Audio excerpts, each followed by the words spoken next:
Yes, ma'am. Yes. Yes.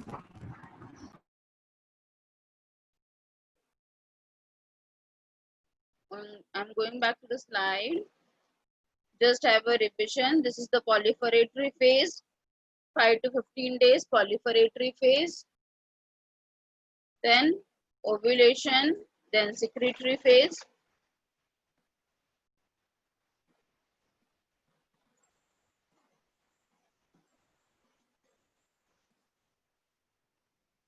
Children, now today's topic which we are going to learn is the fertilization and the implantation. Okay. Fertilization and implantation. Fertilization का मतलब क्या होता है? Union of male and female gamete. Yes, union of male and female gamete is called as fertilization. And implantation का मतलब क्या होता है? मैंने बताया implantation का मतलब है ये जो जाइगोट बना है वो कहीं ना कहीं यूट्रस में जाके स्टिक हो जाता है, इम्प्लांट हो जाता है, अपने आप को वो डिक कर लेता है. यस, वो कहीं ना कहीं जाके स्टिक हो जाता है. That particular process is called as the implantation. So let us first learn the process that is the fertilization. What happens in fertilization? So fertilization का process starts with the copulation. Copulation का मतलब क्या होता है? Coitus. Coitus को हम sexual intercourse भी बोलते हैं. What happens during sexual intercourse? Penis acts as a copulatory organ to deposit semen into the vagina. This particular process is called as insemination. ठीक है ना? In means inside, putting the semen inside. What is semen? I've told you in the last lecture itself. Sperm plus accessory gland का secretion together is called as the semen. So the process of depositing the semen into the vagina is called as the insemination. ठीक है? Now, from where this sperm has to travel now? ठीक है? Now you can see a very good table in which you can see the sperm has to travel this much distance, whereas the egg has to travel only this much distance. So let us see how it is. See, sperm, when it is deposited into the vagina, it will move into the cervical canal. From cervical canal, it will move into the uterus. From uterus, it will go into the fallopian tube का first part, जिसको हम isthmus बोलते हैं. Isthmus के बाद it will enter into the ampulla region. तो isthmus और ampulla का जो बीच का पार्ट है उसको हम बोलेंगे junction. मैंने जब आपको फैलोपियन ट्यूब एक्सप्लेन किया था, that time also I explained you the fertilization takes place into the ampullary isthmus junction. ठीक है?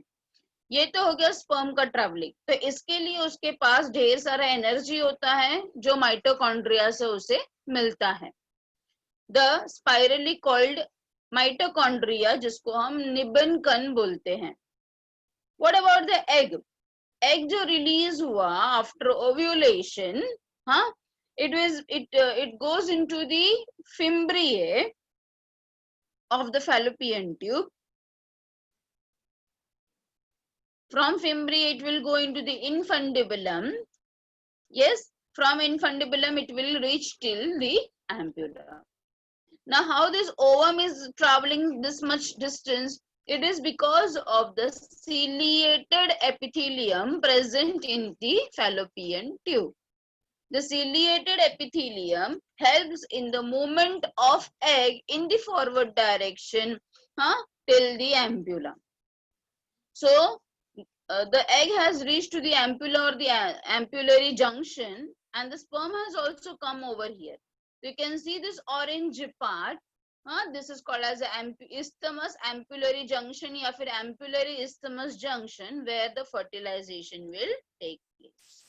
Yes, तो प्लीज ये याद रखो एग्जाम के लिए. हाँ, कभी कभी आपको एग्जाम में अगर ये ऑप्शन नहीं है तो correct option should be ampulla. समझ में आ गया? But the most appropriate answer is ampullary isthmus junction. अगर ये ऑप्शन नहीं है तो फिर the best answer is ampulla. तो एम्प्यूला में भी आप बोल सकते हो कि क्या होता है, फर्टिलाइजेशन होता है।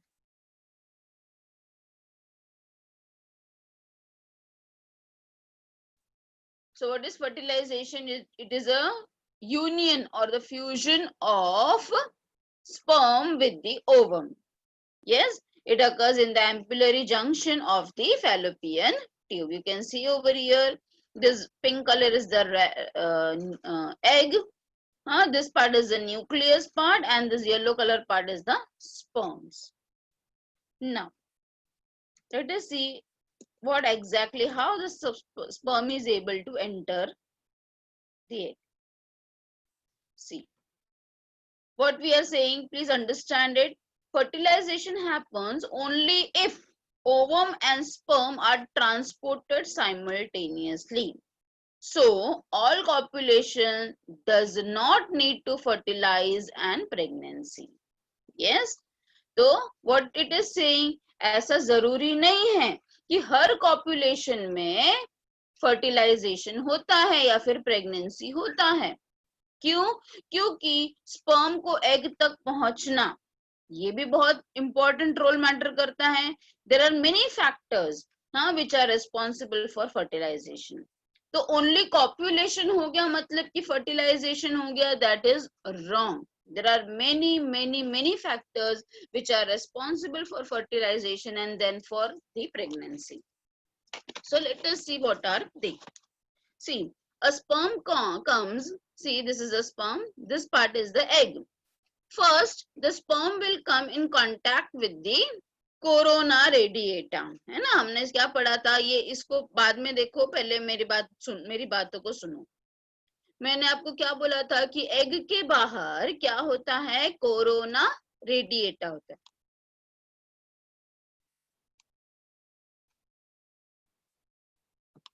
ये वाला डायग्राम देखो सब लोग। Now, the corona radiata, as I've told you that it is glued by the hyaluronic acid. ठीक है? So, what happened? ये जो sperm है, sperm के हेड पे होता है कौन सा एंजाइम, एक्रोसोम में होता है हाइल्यूरोनिडेज एंजाइम। तो प्लीज नोट डाउन भी करते रहो जो मैं बता रही हूँ। तो स्टेप नंबर 1 में सबसे पहला क्या टारगेट है, to break the corona radiata, है ना। तो सबसे बाहर पहले कोरोना रेडिएटा है तो उसको पहले ब्रेक करके स्पर्म को अंदर जाना है। तो कोरोना रेडिएटा को ब्रेक करने के लिए यस स्पर्म के एक्रोसोम में होता है हाइल्यूरोनिडेज enzyme which is a hydrolytic enzyme. Yes, as it is a hydrolytic enzyme, it will break this hyaluronic acid का layer, wherever it is breaking. मतलब जैसे ये स्पर्म है तो यही पार्ट ब्रेक होगा, ऐसा नहीं कि पूरा पार्ट ब्रेक हो जाएगा। कोई बच्चों को लगता है कि अगर एक स्पर्म यहाँ पे एंटर हुआ तो पूरा पार्ट ब्रेक हो जाएगा, नहीं, जो जगह पे वो एंटर कर रहा है उतना ही पार्ट ब्रेक होता है। ठीक है, अच्छा, अब ये स्पर्म अंदर चला गया, अब इसको कौन सा और एक लेयर मिलेगा, कोरोना रेडिएटा के बाद कौन सा लेयर है, जोना पेलिसुडा। यस, अब जोना पेलिसुडा को ब्रेक करने के लिए भी स्पर्म के एक्रोसोम के पास एंजाइम था जिसका नाम क्या था, जोनालाइसिन। ठीक है, zonalysin to break the zona pellucida. ठीक है, तो मैं वापस रिपीट कर रही हूँ आप लोगों को, कोरोना रेडिएटा को ब्रेक करने के लिए हाइल्यूरोनिडेज एंजाइम ऑफ स्पर्म। ठीक है, देन जोना पेलिसुडा को ब्रेक करने के लिए जोना लाइसिन या फिर उसको हम एक्टिन भी बोल सकते हैं, जोना लाइसिन को ही जोना एक्टिन एंजाइम भी बोलते हैं। ठीक है, तो either you can say zona lysine और जोना एक्टिन एंजाइम। ठीक है, तो ये दोनों हो गए। अब तीसरा नंबर किसका आता है, प्लाज्मा मेम्ब्रेन का आता है ना। यस्टरडे हमने पढ़ा था कि तीसरा लेयर क्या था, प्लाज्मा मेम्ब्रेन। प्लाज्मा मेम्ब्रेन को मैंने पहले भी बताया था, हम उसको क्या बोलते हैं, वेटेलाइन मेम्ब्रेन भी बोल सकते हैं, है ना। वेटेलाइन मेम्ब्रेन बोलो या फिर वेटेलाइन लेयर बोलो। अच्छा, अब ये जैसे स्पर्म वेटेलाइन मेम्ब्रेन तक पहुंचेगा, यस, व्हाट विल हैपन, जैसे ही एक स्पर्म वेटेलाइन मेम्ब्रेन को टच करता है, जो सबसे पहला स्पर्म है, अभी एग के आजू बाजू में मिलियंस ऑफ स्पर्म्स होते हैं, उसमें से जो सबसे फास्ट काम करेगा वही जाके फर्टिलाइज कर पाता है।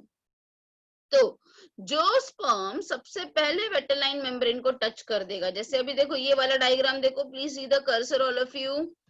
अभी ये स्पर्म ने सबसे पहले ये वेटेलाइन मेम्ब्रेन को टच कर दिया, तो ये जैसे ही टच करेगा वेटेलाइन मेम्ब्रेन को, ये मेम्ब्रेन के अंदर केमिकल चेंजेस होगा, और ये केमिकल चेंजेस के वजह से ये वेटेलाइन मेम्ब्रेन फर्टिलाइजेशन मेम्ब्रेन बन जाएगा।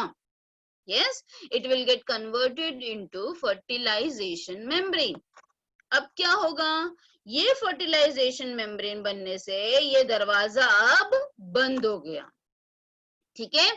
एक स्पर्म अंदर आ गया, जो सबसे पहला स्पर्म था वो अंदर अब आ गया है, अभी कोई बाकी के स्पर्म को एंट्री नहीं मिलेगा।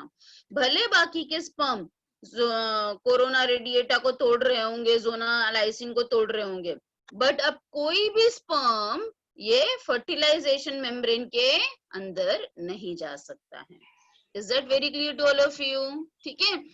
तो जो स्पर्म ने सबसे पहले वेटेलाइन मेम्ब्रेन को टच किया है, हाँ, और वो अंदर चला जाता है, एक बार वो अंदर चला गया तो गेट बंद। कैसे गेट बंद होगा, vitelline membrane will be converted into the fertilisation membrane, and the formation of this fertilization membrane, it will avoid polyspermy. Yes, what I am telling, polyspermy मतलब अब और बाकी के स्पर्म्स को अलाउड नहीं रहेगा, ठीक है। Now you can see in the diagram very well that the sperm is going inside. अब sperm का the tail is been left behind, only this part is going, because अब tail में क्या था, middle piece tail में क्या था, mitochondria वगैरह था, अब उसकी जरूरत नहीं है, अब खत्म हो गया उसका role. Only the centriole part जो ऊपर की तरफ था, proximal centriole and the nucleus, अभी एक्रोसोम में का भी तो सब चीज खत्म हो गया है, तो you can see over here acrosome, ये जो ग्रीन कलर का है, दिस इज द न्यूक्लियस, तो only the head is going inside now, ठीक है, और ये बाकी का सब चीज पीछे छूट जाता है। तो the part of the sperm which goes inside, जिसको हम हेड बोल रहे हैं, हेड के अंदर जिसमें सेंट्रियोल्स है और जो न्यूक्लियस है,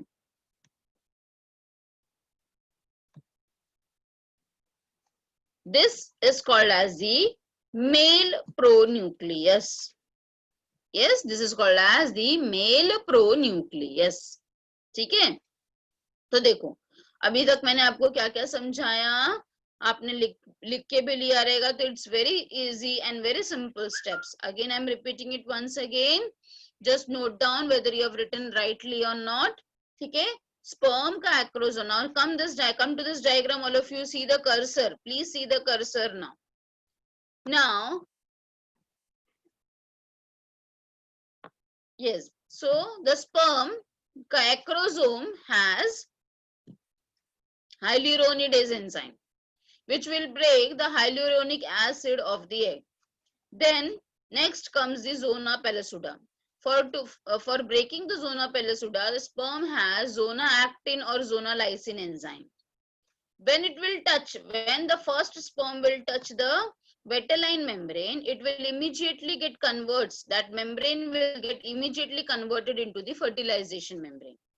What is the significance of this fertilization membrane? Fertilization membrane will avoid polyspermy.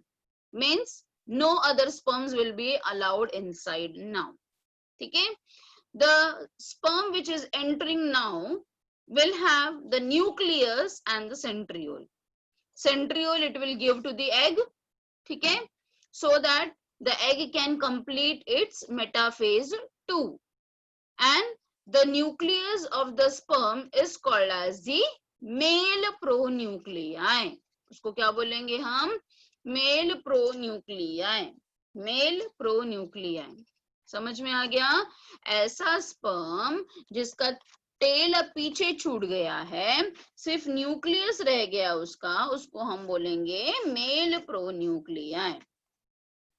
अच्छा, अब स्पर्म ने क्या दिया था? स्पर्म ने एग को सेंट्रियोल दिया। अब ये जो एग है ना, वो फटाफट अपना मेटाफेज 2 कंप्लीट करेगी। यस, मेटाफेज 2 कंप्लीट करने के बाद वो भी क्या बन जाएगी? फीमेल प्रोन्यूक्लियाई बन जाएगी। समझ में आ गया? Yes, what it will form? It will form female pronuclei. So this will, now there will be fusion of male pronuclei with the female pronuclei. Male pronuclei किसको हम बोल रहे हैं? स्पर्म में का बाकी का सब जो चीज निकल गया, सिर्फ न्यूक्लियस जो बचा है, उसको हम बोलेंगे मेल प्रोन्यूक्लिया। फीमेल प्रोन्यूक्लिया किसको बोलेंगे? सेंट्रियोल मिलते ही एग ने अपना मेटाफेज 2 कंप्लीट कर लिया, मतलब मियोसिस 2 कंप्लीट कर लिया। तो ऐसे एग को हम बोलेंगे, अब ऐसे न्यूक्लियस को हम बोलेंगे female pronuclei. Yes, now both the chromosomes will join. Yes, और जिसको हम बोलेंगे सिनगैमी या फिर karyogamy. Syn means mixing, karyo का मतलब क्या होता है? न्यूक्लियस, न्यूक्लियस का गैमी मतलब न्यूक्लियस का फ्यूजन। सो फर्टिलाइजेशन इन्वॉल्व्स सिनगैमी और karyogamy. Is that very clear? फिर आप मुझे पूछोगे कि जो प्रॉक्सिमल सेंट्रियोल है स्पर्म का, वो कैसे मदद करता है? तो ये जो प्रॉक्सिमल सेंट्रियोल है ना स्पर्म का, वो स्पिंडल फाइबर बनाने में मदद करता है। ठीक है, वेरी क्लियर। और स्पिंडल फाइबर होगा तभी जाकर क्या होगा? मेटाफेज 2 कंप्लीट होगा। चलो, अब इतना मैंने आपको सारी चीजें बता दी है जो आपने सुन के लिए। अब आप यहाँ पे रीड करोगे तो आपको अच्छे से समझ में आएगा। So, as I've told you, first point, जरूरी नहीं है कि copulation से fertilization होगा। अभी आपने देखा there are many factors important for a fertilization. So, a sperm comes in contact with the zona pellucida. Yes, it induces change in the membrane that block the entry of additional sperm. Secretion of acrosome helps a sperm to enter into the egg cytoplasm via zona pellucida and the plasma membrane. जिसकी वजह से क्या होता है? Second meiotic division complete होता है किसका? Secondary oocyte का। अब वो क्या बन जाती है? अब वो पूरी तरह से ओवम बन जाती है। Yes. Now the haploid nuclei of the sperm and ovum, they fuse. Now they will form a diploid because the gametes are haploid. So now they will form a diploid zygote. Very clear. So pregnant होना भी, it's not so simple. ठीक है ना? You have seen that there are n numbers of problem associated with that. है ना? I will tell you what are the important points for the infertility afterwards. ठीक है? चलो, अब जैसे zygote बन गया, yes, तो आपको significance का of zygote भी आ सकता है एग्जाम में कि write down the significance of zygote. तो क्या क्या होना चाहिए significance of zygote का? क्योंकि यहाँ पे syngamy होता है।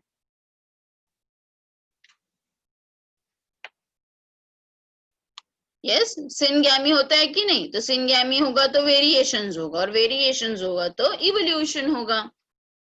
Second thing, who is determining the sex of the child? Who is determining? Tell me. Male. Yes, very good. Because which type of sperm fuses with the egg, that determines the gender of the progeny. Yes ना? क्योंकि egg तो हमेशा x type का ही egg बनता है, because female is having XX chromosome. तो female तो हमेशा एक्स टाइप के एग्स बनाती है, बट स्पर्म जो है वो एक्स एंड वाई टाइप के स्पर्म बनते हैं। अब इन सब में से, ये रनिंग रेस में से जो स्पर्म सबसे पहले पहुंचेगा, yes, so that will determine the gender of the child, है ना. तो we all should be very happy because we all are born from the winner sperm, है कि नहीं. We all are been formed from the winner sperm, जो सबसे पहले sperm भाग के दौड़ के पहुंचा था एग के पास, उसी से हम सब बने. तो we all are winners, ठीक है. Now, so fertilization का और क्या फायदा है कि sex has been determined, diploid chromosomes is restored, है ना. पहले हैप्लॉइड फॉर्म होता है, फिर जो भी डिप्लॉइड क्रोमोसोम्स है वो रिस्टोर्ड होता है इन दी जाइगोट, ठीक है. We know that the ovum के पास सेंट्रियल नहीं होता है, which is contributed by the sperm during fertilization. And what the egg is going to contribute, as I've told you, egg is going to contribute the cytoplasm, ठीक है. अब जब zygote बन रहा है तो again zygote is a single cell, again वो एक सिंगल सेल है, तो उसमें बहुत सारा साइटोप्लाज्म होना चाहिए जिससे कि डेवलपमेंट ऑफ एम्ब्रियो हो पाए. तो ये जो कंट्रीब्यूशन ऑफ साइटोप्लाज्म है, it is been done by the egg, ठीक है. चलो नाउ लेट अस सी कि व्हाट हैपेंस नेक्स्ट. जाइगोट बन गया, हाँ, मेल फीमेल गैमेट फ्यूजन हो गया, अब जाइगोट बन गया. जाइगोट बनने के बाद प्लीज नोट डाउन करो, there are many steps involved, please note down करो. The very first step is called as cleavage. Fertilisation के बाद the first step is called as cleavage. Cleavage के बाद आता है ब्लास्टुलेशन. प्लीज नोट डाउन करो बेटा. पहले फर्टिलाइजेशन, फर्टिलाइजेशन के बाद क्लीवेज. क्लीवेज का स्पेलिंग चाहिए तो देखो लिखा है इस पे स्क्रीन पे पिंक में. क्लीवेज के बाद क्या होगा, ब्लास्टुलेशन. ब्लास्टुलेशन के बाद होगा इम्प्लांटेशन. लिखा. इम्प्लांटेशन के बाद होगा गैस्ट्रुलेशन. एंड गैस्ट्रुलेशन में there will be organogenesis. Organogenesis means formation of organs of the embryo, ठीक है. तो अगेन ये जो स्टेप है वो आपको सीक्वेंस में ही याद करना है, सीक्वेंस में याद करना है, ठीक है. मैं वापस रिपीट कर रही हूँ. The first step is after fertilization, zygote बनने के बाद फर्स्ट स्टेप होता है क्लीवेज, देन होता है ब्लास्टुलेशन, देन होता है implantation, then gastrulation, and gastrulation के बाद होता है ऑर्गेनोजेनेसिस, ठीक है. तो चलो पहले हम फर्स्ट स्टेप पढ़ते हैं जिसको हम बोलेंगे क्लीवेज. अब देखो यहां से जो भी डिवीजन होगा ना बेटा वो हमेशा माइटोटिक डिवीजन होगा. अब यहाँ से मियोसिस बंद, अब यहाँ से सारा डिवीजन माइटोटिक होगा क्योंकि अब सेल बढ़ने वाला है. एक सेल से 2 होगा, 2 से 4 होगा, ऐसे बढ़ते बढ़ते बढ़ते जाएगा और तब जाकर एक एम्ब्रियो तैयार होगा और एम्ब्रियो से फीटस तैयार होगा, ठीक है. तो अब सिर्फ माइटोटिक डिवीजन ही होगा, ठीक है. तो for cleavage, as you can see now on the screen, just see over here, cleavage is a mitotic division. क्या होगा, ये जो सिंगल सेल जाइगोट था, yes, it has divided into 2. You can see the first one, see the cursor. एक cell से 2 cell हुआ, फिर 2 cell से 4 सेल होगा, 4 से 8 होगा, 8 से 16 सेल होगा. You can see the video over here how the cell is dividing. You can see the video. एक सेल 2 सेल हुआ, 2 से 4 हुआ, 4 से 8 हुआ और फिर ऐसे ऐसे ढेर सारा फॉर्म हुआ सेल्स. तो जो 16 सेल कंडीशन होता है ना, ये जो 16 सेल कंडीशन है, it looks like a mulberry. Mulberry के जैसा दिखता है, इसके लिए हम इसको मोरियूला बोलते हैं, ठीक है. It looks like a mulberry and therefore the term is been given as morula condition, ठीक है. इतना all of you. अच्छा, अब ये जो सेल्स बन रहे हैं ना, देखो जाइगोट का एक सेल से 2 सेल बना, तो अब ये बार बार मैं इसको सेल्स नहीं बोलूंगी, अब इसको एक नाम दिया गया है. These daughter cells are called as blastomeres. समझ में आया? तो ब्लास्टोमियर का मतलब क्या है? जाइगोट के ही जो डॉटर सेल्स हैं, यस, जो डॉटर सेल्स फॉर्म हो रहे हैं, एक सेल से 2 हुआ तो 2 ब्लास्टोमियर, 2 से 4 हुआ तो 4 ब्लास्टोमियर, 4 से 8 हुए तो 8 ब्लास्टोमियर. तो ये जो डॉटर सेल्स है ना, इसको बोला जाता है, इसको एक नाम दिया गया है एज ब्लास्टोमियर्स. तो 16 cell blastomere. Now the main embryo. आई. यस, मम्मी को कौन बुला रहा है पढ़ने के लिए? आप पहले अब खुद पढ़ लो बेटा, फिर बाद में सबको पढ़ाओ. Okay, the embryo with 16 blastomere is called as what? It is called as a morula. अब ये मोर्यूला है, ये वापस डिवाइड होते जा रहा है and it will gate transform into a blastocyst. ये जो लास्ट वाला फोटो आपको दिख रहा है यहाँ पे, जहां पे मैं कर्सर को मूव कर रही हूँ, this is called as a blastocyst. ठीक है ना? ब्लास्टोसिस्ट क्यों कहा जा रहा है? सिस्ट का मतलब होता है गैप. ठीक है, नाउ सी ओवर हियर.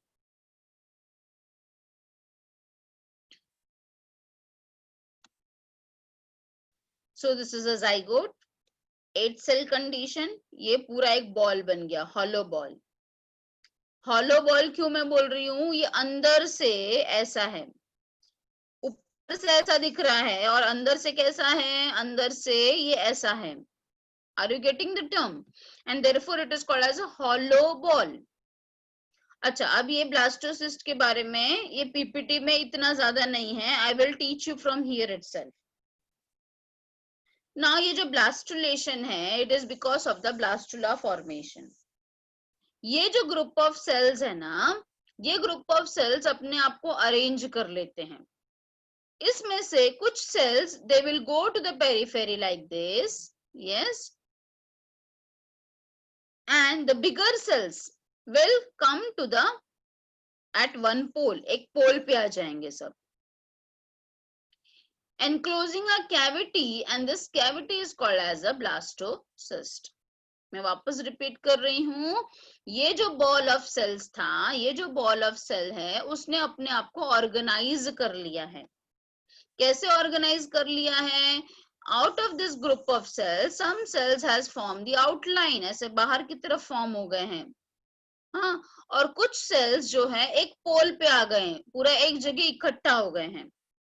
तो क्योंकि बहुत सारे सेल्स यहाँ पे एक साइड एक पोल में इकट्ठा हो गए, तो यहाँ पे कैविटी फॉर्म हो गई है, और ये कैविटी को हम बोलते हैं ब्लास्टोसिस्ट. अच्छा, अब क्या चीज फॉर्म हुआ? ये जो बाहर के सेल्स आपको नजर आ रहे हैं, ये जो बाहर के आउटलाइन के सेल्स नजर आ रहे हैं, अब इसका नाम चेंज हो गया. अब इसको हम बोलेंगे ट्रोफोब्लास्ट सेल्स, या फिर ट्रोफोब्लास्ट भी बोलेंगे. So the outer layer of the cell in the morula is called as the trophoblast. Now what is the function of trophoblast? The trophoblast are nutritive in function. What they are going to do?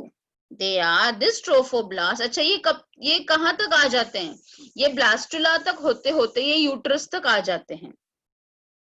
तो ये trophoblast क्या करेगा ना, uterus से uterine milk को absorb करेगा.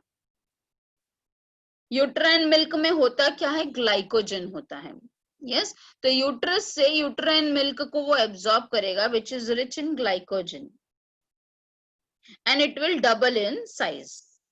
ठीक है, फिर आप मुझे पूछोगे इसका साइज कितना होता है? It is just about 0.15 mm to 0.30 mm. ये ब्लास्टोसिस्ट. जैसे जैसे ये यूट्राइन मिल्क को एब्जॉर्ब कर रहा है, तो क्या हो गया? यहाँ पे एक कैविटी बनते जा रही है. तो इसके अंदर क्या होगा? फ्लूइड होगा, और वो फ्लूइड क्या है? यूट्राइन मिल्क का ही फ्लूइड है. Very clear? यस. नाउ ये जो सेल आपको नजर आ रहा है, जो एक कोने में है, this is called as embryoblast. Blast का मतलब होता है cell. and these embryoblast is going to form the embryo. मतलब हम सब ये जो पार्ट है ना इसी से बने हैं. So the inner mass of cell which is present at one pole, और ये पोल को हम एनिमल पोल बोलते हैं, एनिमल पोल, और इसके अपोजिट साइड के पोल को हम वेजिटल पोल बोलेंगे.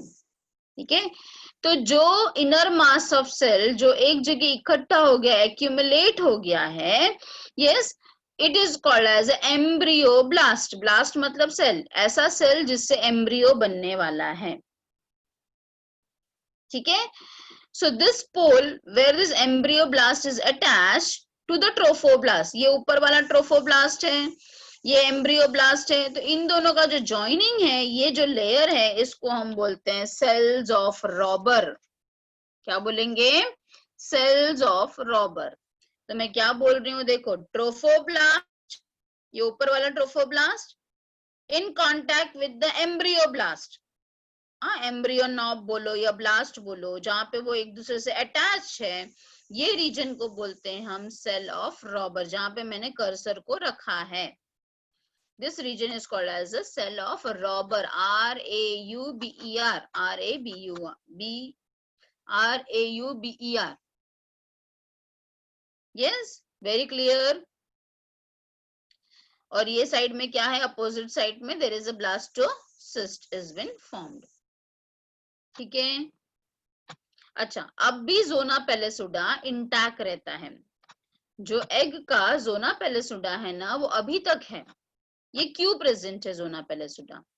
इट विल हेल्प और it will guide this blastocyst to get attach at a proper place in the uterus. तो जो जोना पेलेसुडा है एग का, वो पूरी तरह से ब्रेक नहीं होता. कोरोना रेडिएटर तो डिजेनरेट हो जाता है, पर जोना पेलेसुडा रहता है. कब तक रहता है? ब्लास्टोसिस्ट कंडीशन तक रहता है. तो क्या रोल है जोना पेलेसुडा का? तो जोना पेलेसुडा गाइड करता है ये ब्लास्टोसिस्ट को फॉर प्रॉपर इम्प्लांटेशन. ठीक है, मतलब ये जोना पेलेसुडा ही है कि कहीं पे भी अटैच नहीं होने देता है एम्ब्रियो को. नहीं तो क्या हो जाएगा, ये जो ब्लास्टोसिस्ट है कभी कभी गलती से किसी फीमेल्स में फैलोपियन ट्यूब में ही अटैच हो जाता है. तो फैलोपियन ट्यूब में इतना बड़ा एम्ब्रियो ग्रो कर पाएगा क्या? Fallopian tube is just a very very small thin tube. उसमें इतना बड़ा बेबी ग्रो कर सकता है क्या? Not at all possible. तो वैसे कंडीशन में हाँ क्या हो जाता है, अपने आप मिसकैरेज हो जाता है. तो ये जो जोना पेलेसुडा है ना एग का, इट विल टेक केयर कि ये जो ब्लास्टोसिस्ट है, it gets properly implanted at a proper site of the uterus. Very clear? So how it will protect और how it will do it work? Zona pellucida जो है उसका sticky and जो है वो तब तक ओपन नहीं करेगा जब तक कि एक प्रॉपर साइट पे नहीं आ जाए यूट्रस में. जैसे ही एक प्रॉपर साइट पे आएगा, हाँ, यूट्रस में, मैंने आपको बताया था most of the part takes place in the fundus region of the uterus. तो जब फंडस रीजन में आ गया ये ब्लास्टोसिस्ट, तो जोना पेलेसुडा अपने आप को रप्चर करेगा, और रप्चर करने से एक स्टिकी सब्सटेंस रिलीज होगा, और this sticky substance will help the blastocyst to get attached to the what? Let us say fundus region of the uterus. Is that very clear? So again you can see that again remaining pregnant is not at all a small thing. There are many factors. समझो fertilization हो गया, cleavage नहीं हो रहा है, cleavage हो गया, blastocyst नहीं बन रहा है, ब्लास्टोसिस्ट बन रहा है पर जोना पेलेसुडा ही नहीं है. अगर जोना पेलेसुडा ही नहीं है तो कहीं पे भी अटैच हो जाएगा, तो फिर वो वजाइना में भी अटैच हो सकता है, फैलोपियन ट्यूब में भी हो सकता है, कहीं पे भी हो सकता है ना. और कहीं पे भी हो गया तो फिर that pregnancy will not survive. समझ में आ गया? So each and everything has a very very important role in the formation of a embryo. ठीक है, so I hope this much part is very clear. मैं वापस रिपीट कर रही हूँ. Zygote will undergo meiotic division, that is called as cleavage. From one cell it will form 2 blastomere, 2 से 4 blastomere, 4 से 8 blastomere, 8 से 16 cell condition. 16 cell condition looks like a mulberry and therefore it is called as a morula. Now this morula, it will roll and come in the uterus. Now what will happen? The outer mass of the cell will absorb the uterine milk from the uterus. As it will absorb the uterine milk, that is glycogen from the uterus, what will happen? A change, morphological change will take place. How the morphological change will take place? Some of the cell will go at the periphery and some of the cells will come over here at the corner. The cells which has come on the outer side are being named as trophoblast. As they are absorbing the uterine milk, yes, there will be a cavity form and this cavity will be filled with a fluid. And some of the cells will come to the corner. जैसे for example, how you will imagine, जैसे आपने एक balloon ले लिया, balloon के अंदर आपने thermocol के बॉल भर दिए, पूरे ढेर सारे बॉल भर दिए, तो ये मोरिला हो गया. अब आप उसमें पानी भर दो, तो पानी भरने से क्या होगा कि ये सब जो थर्माकोल के बॉल्स है वो एक डायरेक्शन में आ जाएंगे, एक तरफ ऊपर आ जाएंगे. तो ऐसे कुछ दिखता है वो ब्लास्टोसिस्ट कंडीशन. ठीक है, ये जो सेल्स है, ग्रुप ऑफ सेल्स है, this is called as embryoblast and this is going to form the embryo.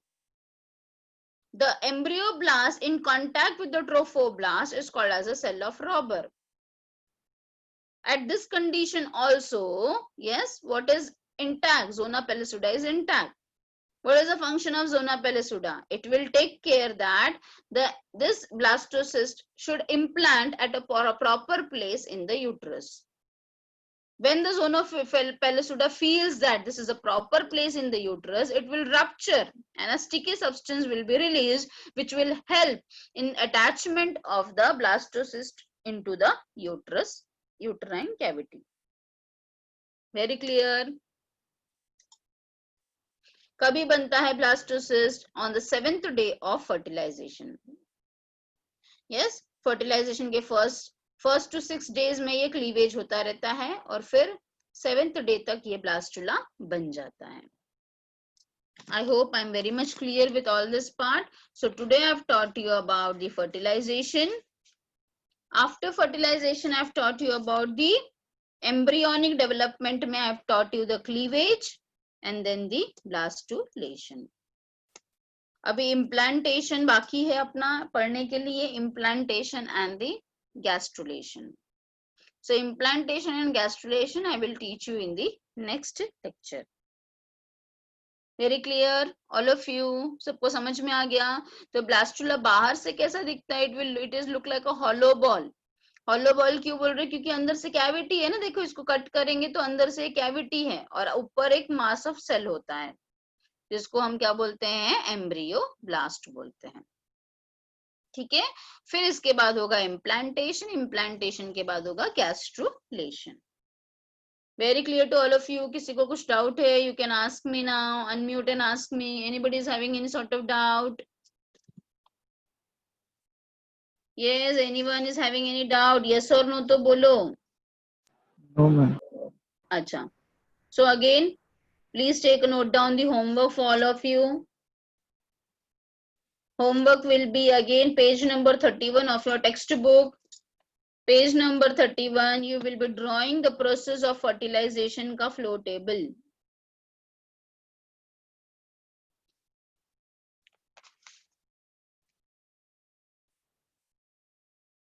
Process of fertilization. And if possible, just go through the things which has been given in your textbook. Significance of fertilization. एक बार read करने के लिए homework दे रही हूँ मैं आपको. Cleavage, blastulation read करके रखो. मीन्स पेज नंबर 33 आपको पढ़ के रखना है. पेज नंबर 33 समझ में आ गया?